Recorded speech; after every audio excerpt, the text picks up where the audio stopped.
Okay, so here is the grapefruit Beldi soap. It's not grapefruit, it's grapefruit. It's something fun that I'm going to be playing with. You know it's way too late. Regretting our mistakes. It got so head over heels crazy.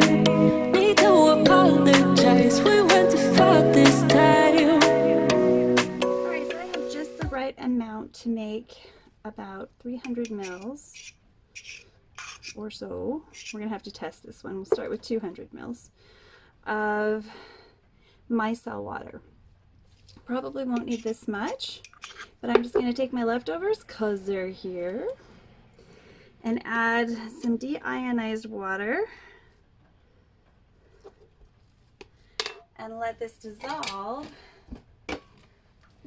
overnight. I've switched from distilled to deionized because I bought the machine. Sorry guys, I did. It takes all the minerals out, which cuts down on rancidity in my liquid soaps. I considered it a necessary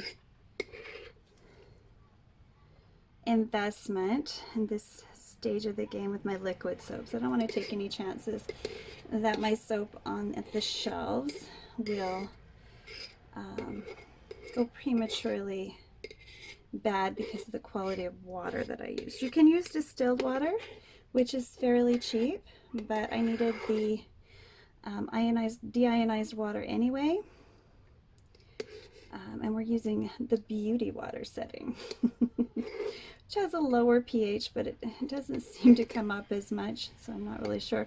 The only thing that I needed to make for certain is that this had, I'm just gonna use my deadly cup here, is that it had purified the water so that those minerals were gone.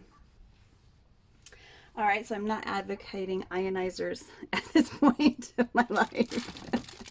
Those of you that have them though, and you do make soap, I'll look into the benefits of it. So I will bring you back when we're ready to finish this Micellar water. So we're going to work on this this Micellar water. I'm going to add hydrosol to it. So I just need to get a zero tear here on the container.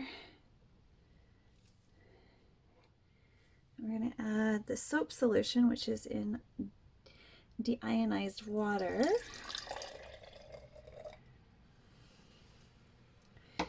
And then to that, because that's far too bubbly, guys, we are going to add carrot hydrosol till we have 500 grams. This is a leave-on product, so we want it to be an effective cleaner, but we don't want to have to rinse it off our skin. So hold on, I'm going to get some more. Luckily I have more carrot hydrosol. Hopefully this jar will hold it all. Woo.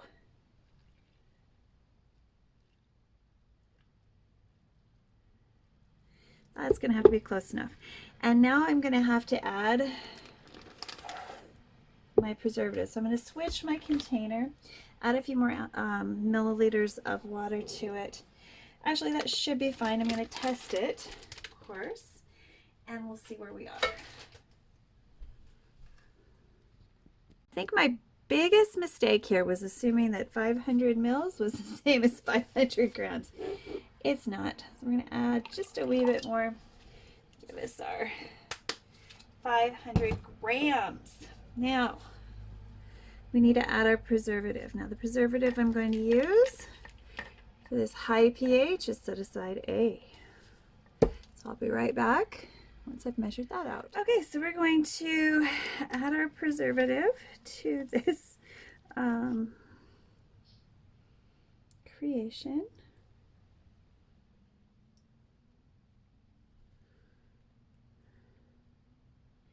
And because I have a little bit of botanical in there, we're going to go with the maximum usage rate. She's right there.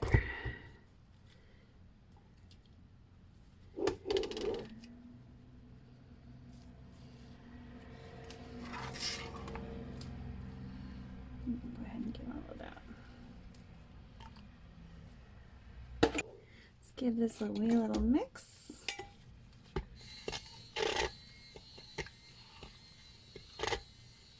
So we've got a carrot hydrosol and a grapefruit base here, which is ready to be poured into the bottles and used as a leave-on facial cleanser or micellar water, because what are micelles? Soap, and we're using this natural soap. So you're going to have to follow it up with an acid toner. So if you don't have a recipe for an acid toner, go back to this. We've got a recipe there for you. And go ahead and play with these. I don't know if they'll work with your cold process soaps. I'm thinking no. I think it might get clumpy and weird, but I haven't tried it, so I'm not going to say no. But generally, sodium hydroxide based soaps don't work, and I'm having a beautiful luck with these, and I love how they feel on my skin, and I hope you do too. So if you enjoyed this, please click like and subscribe. If you'd like some of this, please send me an email and we'll do a custom order just for you. All right, we'll see you next time. Bye for now.